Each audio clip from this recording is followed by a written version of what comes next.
मैं श्री कृष्ण बोलता हूं, हे मनुष्य। मनुष्य का सबसे बड़ा बल उसका धन नहीं, बल्कि उसका धैर्य, उसका विश्वास और उसके अच्छे कर्म है। जीवन में कभी भी कठिन समय आए तो घबराना नहीं। हर रात के बाद सुबह आती है और हर परीक्षा के बाद सफलता का मार्ग खुलता है। श्री कृष्ण हमें सिखाते हैं कि अपने कर्म पर ध्यान दो।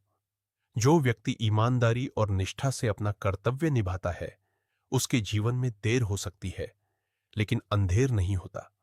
इसलिए कभी भी सत्य और धर्म का मार्ग मत छोड़ो। दूसरों से ईर्ष्या करने के बजाय स्वयं को बेहतर बनाने का प्रयास करो। किसी की सफलता देखकर दुखी मत हो, बल्कि उससे प्रेरणा लो।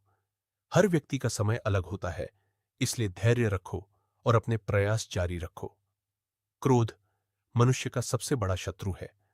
क्रोध में लिया गया एक निर्णय वर्षों की मेहनत को नष्ट कर सकता है।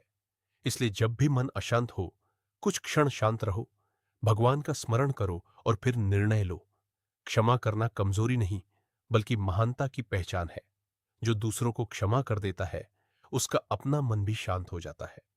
प्रेम, दया और करुणा से भरा हृदय ही सच्ची भक्ति का मार्ग है। याद रखो, जीवन में जो कुछ भी मिलता है, वह हमेशा के लिए नहीं रहता। इसलिए सफलता में अहंकार मत करो और कठिनाइयों में निराश मत हो। दोनों समय बीत जाते हैं। हर दिन की शुरुआत भगवान का स्मरण करके करो। अपने माता पिता और गुरु का सम्मान करो और अपने कर्म को पूजा समझकर पूरा करो। यही जीवन की सबसे बड़ी सफलता है। जय श्री राधे कृष्ण।